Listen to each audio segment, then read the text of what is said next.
नमस्कार दोस्तों।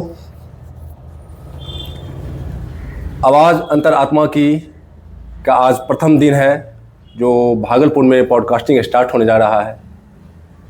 इसका मुख्य उद्देश्य है सभी को एक ऐसा प्लेटफॉर्म मिले जो अपनी आवाज़ को, अपने मन को लोगों तक, समाज तक, युवाओं तक पहुंचाए। तो आज के प्रथम दिन के प्रथम अतिथि जाने माने हस्ती जो किसी परिचय के मोहताज नहीं है, एक अच्छे डॉक्टर के साथ साथ वर्तमान के एमएलसी हैं और पुनः जो एमएलसी का चुनाव होने जा रहा है उसमें भी सर शामिल हैं, जिनका नाम सभी लोग जानते हैं, डॉक्टर एनके यादव सर।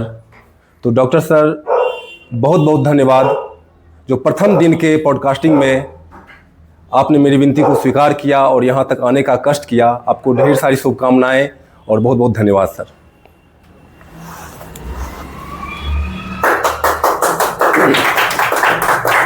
तो सर, हम चाहते हैं कि सबसे पहले आप जो है अपनी यहाँ तक की जो जर्नी है, यहाँ तक जो आप पहुँचे हैं, उसके बारे में कुछ हमारे दर्शकों को, हमारे श्रोतागण को बतलाएं।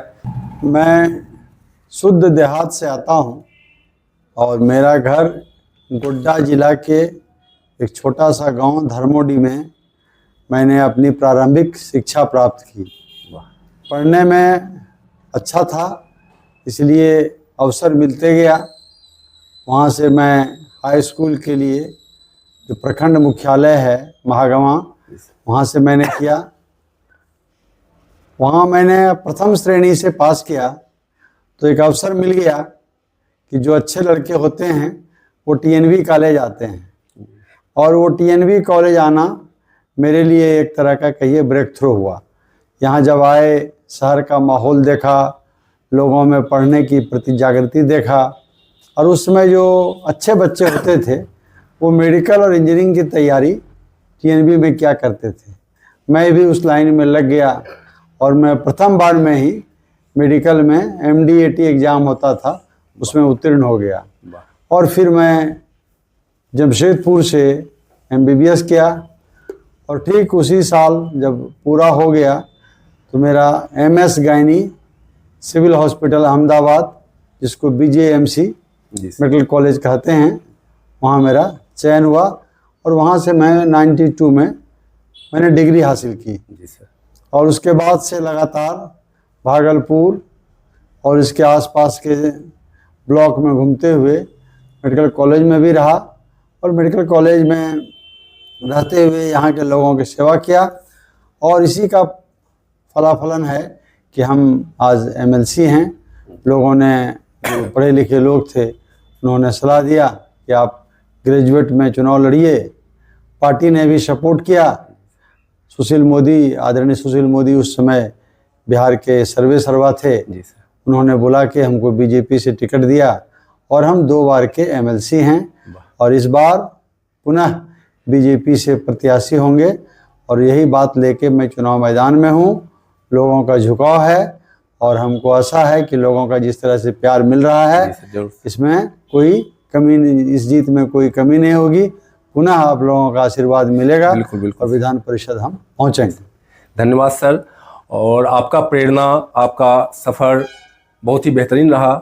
मैं उम्मीद करता हूं जो हमारे श्रोतागण सुन रहे होंगे, हमारे दर्शक जो सुन रहे होंगे, युवा खास करके, उन्हें भी आपसे ढेर सारी प्रेरणाएं मिले, आपसे कुछ सीख मिले। तो सर, एक अच्छे डॉक्टर भी हैं सर। तो सर, हम बात करते हैं महिलाओं की सेहत की। आजकल महिलाओं में सर सबसे आम समस्याएं क्या है? महिलाओं की समस्या अगर कहिए तो महिलाओं को हम लोग 2 भाग में बांटते हैं।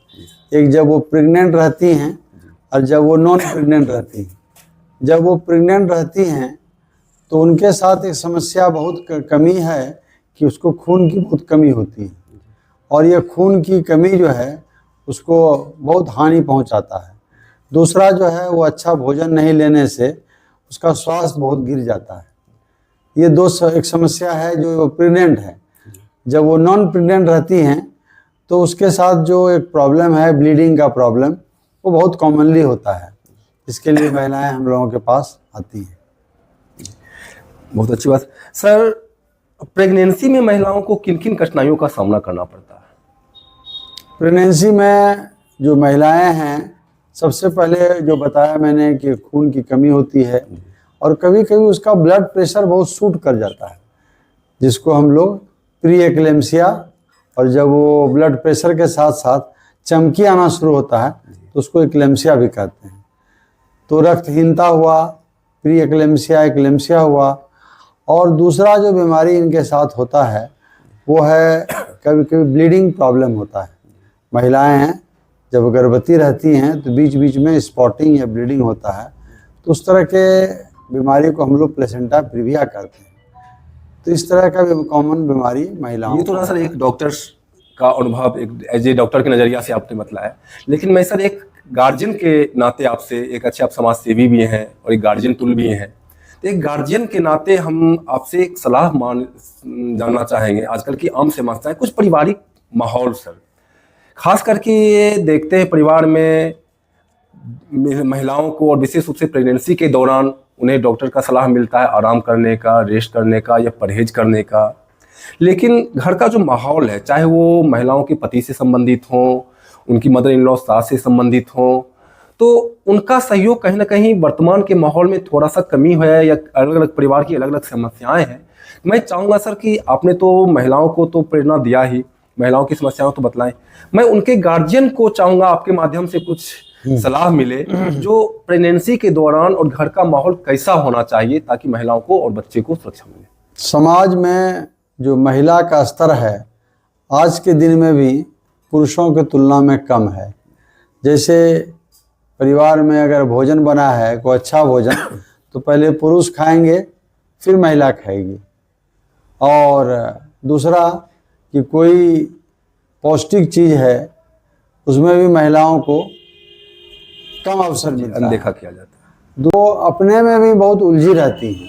जैसे पूजा पाठ करना है, उसके बाद खाना है, जो खाना उसको 8 या 9 बजे नाश्ता करना चाहिए वो भोजन वो 1 या 2 बजे करती है, तो इससे उनका स्वास्थ्य पर खराब असर पड़ता है। दूसरा बात, जो भोजन का जो क्वालिटी होता है वो ट्रेडिशनल होता है, उसमें फल की कमी होती है, उसमें दूध की कमी होती है, अंडा मांस मछली का कमी होता है, हरी सब्जी, तो हरी सब्जी का कमी होता है। तो इस तरह का जो उनका फूड होना चाहिए वो बैलेंस फूड नहीं हो पाता है। तो जब महिला प्रेग्नेंट रहे तो इस तरह के फूड का उनके भोजन में समावेश होना चाहिए ताकि उनका स्वास्थ्य भी ठीक रहे और आने वाले जो बच्चे हैं जो उनके गर्भ में पल रहे हैं उनका उसका भी स्वास्थ्य ठीक रहे। अच्छा, आपके क्लिनिक में तो रोज़ सैकड़ों की संख्या में महिलाएं आते हैं, मरीज आते हैं, तो जिसमें गांव और शहर दोनों क्षेत्र के आते हैं, तो सर आप गांव की महिलाओं में और शहरी महिलाओं में क्या अंतर देखते हैं? गांव की महिला जो होता है ना उसको न्यूट्रिशन की कमी होती है और शहर की महिला इस तरह से होती है कि वो अपना जो पौष्टिक खाना है वो खा पाती है, क्योंकि फल फूल जो है ना वो गांव में थोड़ा कम मिलता है।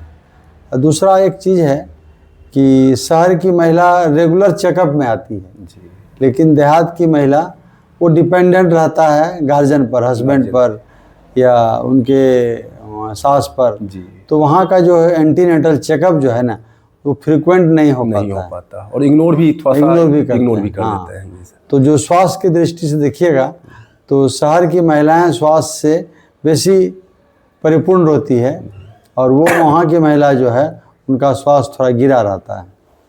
अच्छा सर, आप तो एक अच्छे डॉक्टर भी हैं और अच्छे पॉलिटिशियंस भी हैं, समाज सेवी भी हैं, तो सर आपके अनुसार से हेल्थ सेक्टर में क्या कमियां हैं जिसको आप चाहेंगे कि इस सेक्टर में सुधार हो?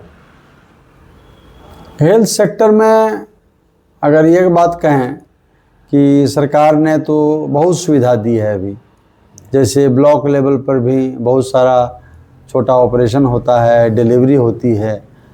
शहर में जो बड़ा अस्पताल है, मेडिकल कॉलेज है, वहाँ तो करीब करीब सब ऑपरेशन होता है। लेकिन एक समाज में एक मिसअंडरस्टैंडिंग है कि सरकारी अस्पताल में अच्छा इलाज नहीं होता। अब इस मिसअंडरस्टैंडिंग को भी सरकार कम करना चाह रही है। जगह जगह प्रचार है, मीडिया है, पंपलेट है, इस तरह का स्लोगन है, जिससे कि वो इस बात का को काटना चाहता आशा है। बहुएं का भी हाँ, किया गया है आशा- कि भाई वो घर घर जाके लोगों को जी जी बतलाएं, समझाएं। आशा बहन जो है जैसे ही प्रेग्नेंट होता है बताता है, जाकर के बताती है वो कि आपको डॉक्टर का सलाह लेना है, आपको हॉस्पिटल जाना है, आपको एंटीनेटल चेकअप कराना है, आयरन की गोली खाना है, टाइम पर टेटनस का सुई लेना है, साफ़ सफाई रहना है, बहुत सारी बात बताती है। और जब पेन होगा तो दीदी वो उसको लेकर के हॉस्पिटल आती है। तो ये सारा व्यवस्था बन रही है। आप एक सफल डॉक्टर होने के बाद भी आपको राजनीति के रास्ते में, राजनीति में आने का प्रेरणा कहाँ से मिला, कैसे मन बनाया आपने? देखिए, बेसिकली मैं समाज का सेवा करना चाहता हूँ और ये सेवा का ही एक विस्तार है। जैसे इसको ऐसे समझिए कि जैसे डॉक्टरी काम कर रहे हैं तो हम भागलपुर ज़िला और आसपास के ज़िलों को ही मदद कर सकते हैं, लेकिन अगर हम राजनीति में आ गए और कोई बड़ा पद मिल जाता है तो उससे क्या है कि पूरे बिहार की सेवा कर सकते हैं। तो इस भाव से ही सेवा भाव का विस्तार करने के लिए हम राजनीति में आए हैं। और जो बात आपने कहा, चिकित्सा कार्य को भी अभी भी देखते हैं। हमारे दोनों बच्चे डॉक्टर हैं, इसके बाद भी हम लोगों से, मरीजों से मिलना जुलना, उसका काम करना और बच्चे लोगों को समय समय पर चिकित्सीय गाइड भी देना और कोई जो बात होती है सामाजिक बात, ये सब बातें भी उनसे हम करते रहते हैं। मैं दर्शकों को बतलाना चाहूँगा, थोड़ा सा हंसी का भी बात है और खुशी की भी बात है। आप तो सर को पहचानते ही हैं, मैं सर के क्लिनिक बराबर जाता हूँ, मिलता हूँ, चाहे रीजन कुछ भी हो, जांच के संबंधी में हो, इलाज से संबंधित हो या किसी फंक्शन में बुलाने से संबंधित हो।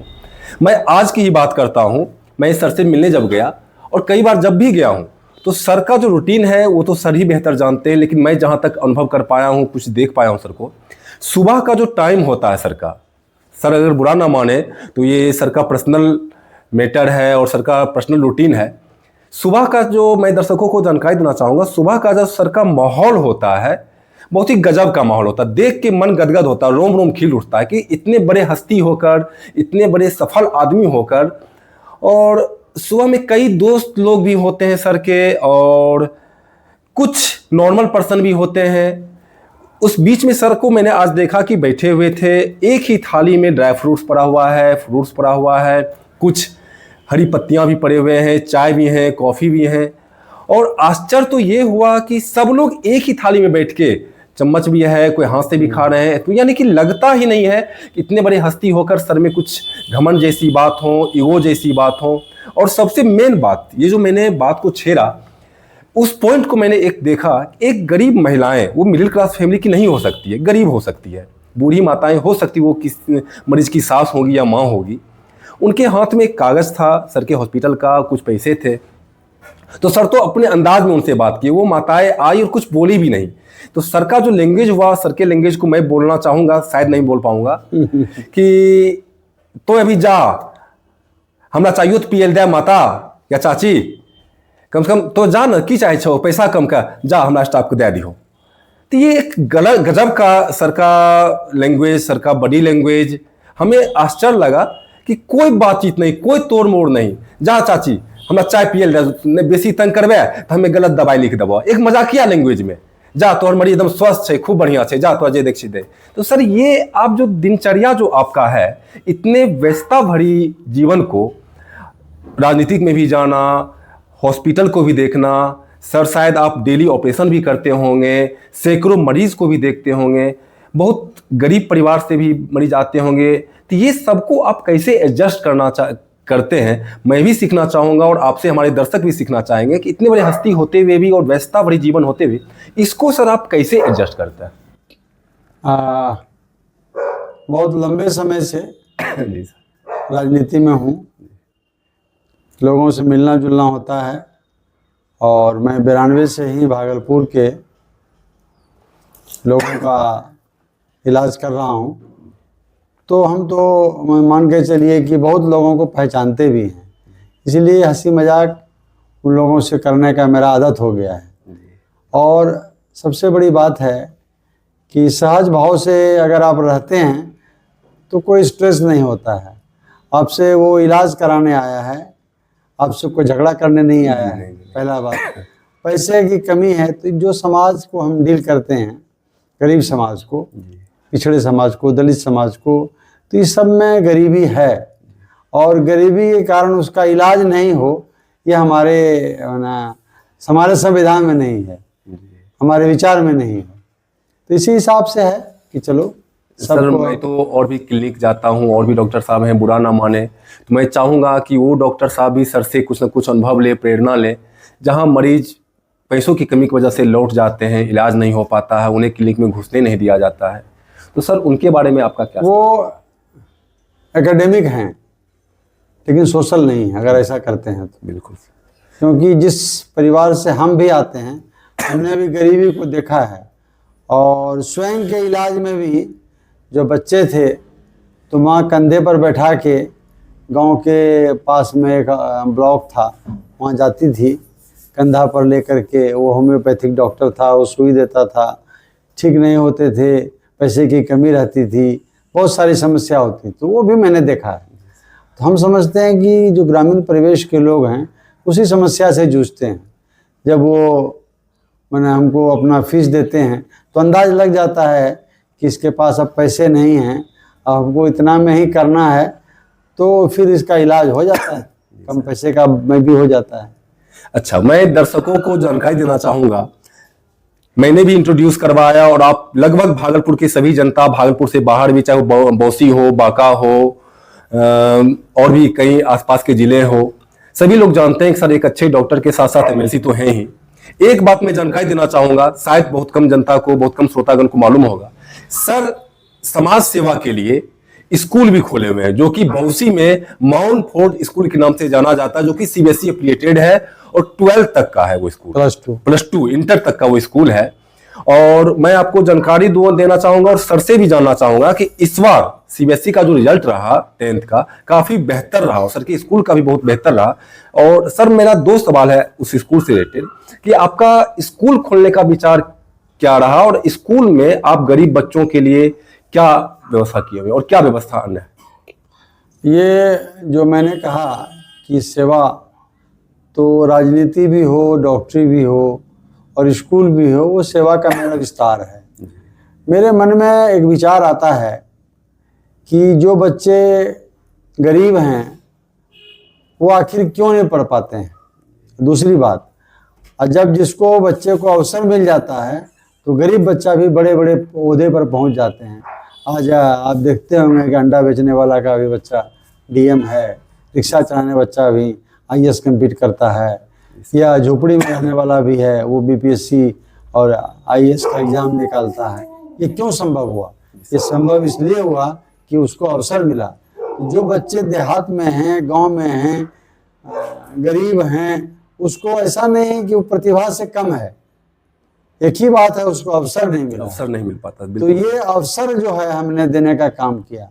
मैंने हम इसको अगर बहुत सतही तौर पर बताएं, हम उस स्कूल के लिए गांव ग्राम से नेटाहा पोटाहा बच्चे को उठा के लाते हैं। जी, मैं गया हूँ सर। और मेरा मिशन है कि इस बच्चे को निकलते निकलते इसको हम जेंटलमैन बना दें। ये पूरी बात पूरे समाज को, संविधान को और अपने विषय वस्तु को जाने, और जब ये निकले तो ये नहीं लगे कि ये उसी गांव से आया हुआ है जिसको कि कुछ नहीं आता है बोलने, बतियाने या और काम करने। तो हमारा वही मतलब है कि रस्टिक बॉय को जेंटलमैन बनाना, ये मेरे हॉस्पिटल उसका उद्देश्य है। मैं सर चाहूँगा कि आपसे युवाओं को भी स्रोत प्रेरणा मिले और जानकारी मिले। सर मैं जानकारी देना चाहूँगा, और आप तो सरकार से जुड़े हुए हैं, सरकार का एक अंग है, वर्तमान में भी आप एमएलसी हैं और शिक्षा जगत से भी हैं और डॉक्टर्स भी हैं। तो सर अभी बिहार गवर्नमेंट खास करके पढ़ाई के लिए, उच्च शिक्षा के लिए, जैसे कि टेक्निकल, चाहे वो बीबीए हो, बीसीए हो, एमबीए हो, एमसीए हो, मैं सर जानकारी दो देना चाहूँगा यहाँ पर आपके माध्यम से, और मैं चाहूँगा आपका भी उस पर कुछ प्रकाश डालें।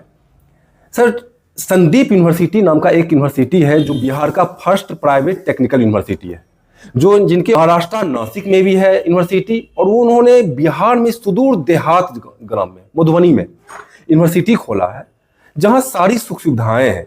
और उनका तो चलिए भाई प्राइवेट यूनिवर्सिटी है, सुख सुविधाएं हैं, लेकिन टेक्निकल कोर्स के लिए बिहार गवर्नमेंट, जो कि पूरे भारत में मात्र एक बिहार सरकार ऐसी सरकार है जो बच्चों को उच्च शिक्षा प्राप्त करने के लिए 4 लाख तक का मदद करता है, जो बिना ब्याज का है। सर आपने कहा कि बच्चों को मौका मिले, लेकिन सर आज के युवा 10th पास 12th पास सुविधाएं उनको मिल रही हैं, मौका मिले, फिर भी उस मौका का फायदा नहीं उठाना चाह रहे हैं। मैं चाहूंगा आपके माध्यम से सर कि आप उस युवाओं को क्या कहना चाहेंगे? क्या उन्हें गवर्नमेंट से मदद लेकर पढ़ना चाहिए या नहीं पढ़ना चाहिए? टेक्निकल कोर्स करना चाहिए या साधारण BA MA करना चाहिए? आपका सर इसमें क्या विचार है? देखिए, पहले एक युवाओं में एक भ्रांति है कि हमको पढ़ लिख करके सरकारी नौकरी करना है, चाहे वो चपरासी का नौकरी काहे न हो, 4th ग्रेड का नौकरी काहे न हो। इस बात को पहले दिमाग से निकालना होगा। सरकारी नौकरी जो है आज के दौर में सीमित है। अब उनको क्या करना है, तो अब उसको ये देखना है कि हम पढ़ लिख लें, पहले एक जागरूक नागरिक बने और देश के सेवा करने की भावना उसके अंदर हो, और इस लिहाज से फिर वो अपना कुछ छोटा मोटा व्यवसाय से लेके बड़ा व्यवसाय जो उनको सूट करे वो करना है, उसको सीखना है। एंटरप्रेन्योरशिप जो बोलते हैं उस तरह का काम, और सरकार इसमें पूरी मदद करना चाहती है। Startup India, stand up India, इस वही चीज़ है। पढ़ने में भी मदद कर रही है, नौकरी में भी मदद कर रही है। बिल्कुल। और दूसरी बात, जब आप पढ़ लिख लें तो आपको ये देखना होगा कि हमारा व्यवसाय किस काम के लिए उपयुक्त होगा, चाहे वो लोकल मार्केट को चलाने के लिए हो या बाहर जाने के लिए सामान हो। आज आप देख रहे हैं वो हम लोगों का पूर्णिया का, कटिहार का बना हुआ मखाना विदेशों में इसका डिमांड है जी, ठीक है। अपना कतरनी चूड़ा है, एवं प्रकार से वो आपको, अभी हम लोग उस मेंटलिटी में पहुंच नहीं रहे हैं। नए युवक जो हैं वो हर समय आते हैं, पढ़ लिख के बोलते हैं कि सर कुछ काम करना है, तो वो काम जैसे ही करेंगे आप, तो ये आपका काम नहीं होगा जी, ये समाज और देश का काम। बस यही मैं फिर से दोहराना चाहता हूँ कि आपने कहा देश की सेवा, तो आज के युवा देश की सेवा का मतलब समझते हैं कि मैं आर्मी में, नेवी में, लेकिन ऐसा बिल्कुल नहीं है मेरे दोस्त। देश की सेवा, सर ने जो कहा, देश की सेवा का मतलब है कि समाज की सेवा करना। आप समाज की सेवा करोगे, परिवार की सेवा करोगे, आपके अंदर अगर 10 युवा काम कर रहे हैं, उन्हें जॉब मिला, तो ये भी देश का ही सेवा है ना। तो सर से आपको एक अच्छी प्रेरणा मिला है। मैं उम्मीद करता हूँ कि आप सर की बातों को स्वीकार करेंगे, मानेंगे और सर की बातों पर आगे चलेंगे। तो सर आपका बहुत बहुत धन्यवाद। अंत में हम एक छोटा सा रैपिड फायर राउंड चलाते हैं सर। इसमें जो एक छोटा छोटा सवाल है, इसमें आपको जवाब देने का मौका, सोचने का मौका खास करके कम मिलेगा। मैं उम्मीद करता हूं सर आप बेबाक अपने अंदाज में जिस तरह से अभी तक जवाब दिया है, उस छोटे सवाल का भी जवाब देंगे सर। तो सर चलिए, आप डॉक्टर लाइन में ज़्यादा संतुष्ट हैं या पॉलिटिशियन में संतुष्ट हैं? मैं दोनों को लेकर चल रहा हूँ। Thank you sir. आपने तो बतलाया कि स्ट्रेस कैसे दूर किया जाता है। आपका सर इंस्पायरेशन कौन है? हमारा इंस्पायरेशन बुद्ध है, कबीर है, अंबेडकर है और ओशो है। वाह, बहुत बहुत धन्यवाद सर। सर आप अभी तक में सबसे अच्छा प्रधानमंत्री किन्हें मानते हैं? ये कोई पैमाना नहीं है लेकिन जितनी प्रसिद्धि मोदी जी को मिल रही है दुनिया में, तो आप कह सकते हैं कि सबसे पॉपुलर प्रधानमंत्री अभी हैं जी, बिल्कुल। और वो वर्ल्ड लेवल में हैं, पॉपुलर हैं वो। सर वर्तमान में जो बहुत सारे नेता हैं, बहुत सारी पार्टीज है, तो वर्तमान में सर सबसे अच्छे नेता आप किन्हें मानना है? बस प्रधानमंत्री को मानता हूँ। सर एक छोटा सा सवाल अंत में, सर ये जो हिंदू मुस्लिम होता जा रहा है, मैं चाहता हूं कि ये भाईचारा बना रहे, इसे, लेकिन एक सर कहीं ना कहीं भ्रांति और सच्चाई भी है सर कि आज के युवा थोड़ा सा भटक रहे हैं, आज के युवा अपने धर्म से भटक रहे हैं। तो सर हम चाहेंगे, मेरा सवाल करने का उद्देश्य ये है, कोई भी धर्म हो, कोई भी जाति हो, सबका सम्मान हो। तो इसमें कहीं ना कहीं सर एक बीजेपी पार्टी जिससे आप जुड़े हुए हैं, लोग उनकी बुराई कर रहे हैं कि वो जातिवाद करता है, धर्मवाद करता है। सर मुझे ये सवाल एज ए एंकर नहीं पूछना चाहिए, लेकिन मुझे ऐसा लग रहा है, सत्य तो यह है कि बीजेपी जो भी करती है धरातल पे खुल के करती है। बाकी जितने भी बीजेपी को छोड़कर पार्टीज हैं देश में, उनका तो कोई एक सेंटर पॉइंट पे तो स्टैंड ही नहीं है सर कि वो किसको साथ दे रहे हैं। वो तो मुस्लिम लड़ता है, तो उन्होंने आज तक देश की आज़ादी से अभी तक मुस्लिम के लिए भी कुछ बेहतर नहीं किया है। तो आज बीजेपी का सरकार सर 2014 से चलता आ रहा है, कहीं मुस्लिम को देश में कहीं दंगा नहीं हुआ है, कहीं किसी तरह का मुस्लिम भाई को परेशानी नहीं हुई है। तो इस पर सर आपका क्या विचार है और देखिए ये क्या कहना चाहिए? ये मिसअंडरस्टैंडिंग कहाँ है। धर्म को राजनीति से अलग करना होगा। धर्म मेरा पर्सनल चीज़ है और राजनीति जो है वो देश की चीज़ है, यहाँ के लोगों को सेवा पहुँचाने की चीज़ है। जब धर्म को राजनीति से मिक्स करेंगे तो फिर वहाँ परेशानी पैदा होगी। मुस्लिम समाज में एक यही दिक्कत है कि वो लोग राजनीति और धर्म को मिक्स कर देता है, और तो इससे क्या होता है कि जो बगल वाले लोग हैं जो वो ये सोचते हैं कि ये राष्ट्र का महत्व कम दे रहे हैं, धर्म का महत्व अधिक दे रहे हैं। इससे कन्फ्यूजन पैदा होती है। ऐसे नहीं है कि सारे मुसलमान न बुरे हैं या सारे हिंदू अच्छे हैं, ऐसा नहीं है। जी सर। दोनों में सोच का फ़र्क है। कहीं कहीं जब सोच टकराता है तो बातें होती है, सरकार तो उसके लिए खड़ी रहती है। बिल्कुल बिल्कुल। कि बड़ा इतना बड़ा देश है, कुछ ना कुछ होते रहेगा, लेकिन सरकार के तरफ से, प्रबुद्धजनों के तरफ से, हमारे जो लोग पढ़े लिखे लोग हैं उनको इस सब चीज़ को सरफेस करना चाहिए और मिनिमाइज करना चाहिए ये कि भाई ठीक है, इस देश में रहना है, सबको रहना है तो सब मिलजुल के रहो। हमारा यूनिवर्सल ब्रदरहुड के बाद विवेकानंद ने कहा है कि हम लोग सभी परम पिता परमेश्वर के संतान हैं, भले वो जाति से अलग हो, धर्म से अलग हो, भाषा से अलग हो, प्रांत से अलग हो, लेकिन सभी हम उनके संतान हैं। तो जब संतान हुए तो हम लोग क्या हुए? भाई बहन हुए। तो भाई बहन हुए तो फिर लड़ना क्यों अपने में है? विचारधारा की बात है। तो जो धर्म की बात है वो अपने अंदर रखो, घर के अंदर रखो, अपने परिवार समाज में रखो, और जब घर के बाहर आओ तो राष्ट्र प्रेम की बात करो, देश के विकास की बात करो, हमारे सामाजिकता जो है उसकी बात करो, एक दूसरे के प्रेम की बात करो। तो इस तरह से करने से हम समझते हैं ये। मैं सर अब अंत में चाहूँगा कि आपने जैसा कि दर्शकों को बतलाया कि 2 बार से आप एमएलसी भी हैं और आगे भी आप एमएलसी का चुनाव लड़ रहे हैं, तो अंतिम में मैं चाहूँगा सर कि आप युवाओं को एज ए शिक्षक, as a guardian, as a MLC आप क्या प्रेरणा देना चाहेंगे? मैं युवाओं से पहला मेरा संदेश है कि आप पढ़ें और उच्च शिक्षा ग्रहण करें, क्योंकि उच्च शिक्षा में आपको रिसर्च करने का मौका मिलता है और रिसर्च में आपका दिमाग तार्किक हो जाता है। क्या अच्छा, क्या बुरा, क्या जानना चाहिए, क्या छोड़ना चाहिए, समाज में क्या बुराई है, क्या अच्छी बुराई बुराई है, क्या अच्छाई है। तो इस तरह का जो दिमाग तार्किक होता है वो संभव तभी होता है जब आप हायर एजुकेशन लेते हैं। जी सर, बिल्कुल सर। और हायर एजुकेशन के बाद आप ये सोचने लगते हैं कि हमको क्या करना चाहिए। जैसे अगर लोअर एजुकेशन का जो है, जो क्लर्क है या जो उससे नीचे का है, वो हर समय सोचता है कि हमको क्या करना है, लेकिन जब पढ़ लिख लेते हैं तो वो ये सोचता है, अधिक पढ़ा लिखा लोग, कि हमको कैसे सेवा करनी है। तो पहला तो मैं ये कहूँगा कि आप उच्च शिक्षा प्राप्त करें और सेवा जो है जिस रूप में आपको करना चाहे, जिस रूप में, जी, चाहे वो प्राइवेट हो, चाहे वो सरकारी हो, चाहे छोटा पद हो या बड़ा पद हो, जिस काम के लिए आप हैं ईमानदारी से उत्कृष्ट ढंग से उस काम को करिए, तभी देश की सेवा होगी। और कोई ना कोई छोटा है ना कोई बड़ा है।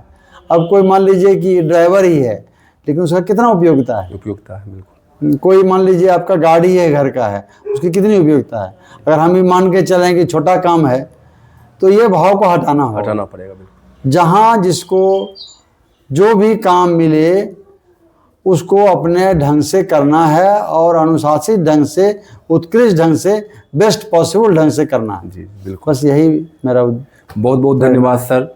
मैं उम्मीद करता हूं और आशा करता हूं कि पुनः आप सर एमएलसी बनकर हम लोग को इसी तरह से मदद करते रहें, समाज में आगे बढ़ते रहें। सर हमारी तरफ से ढेर सारी शुभकामनाएं।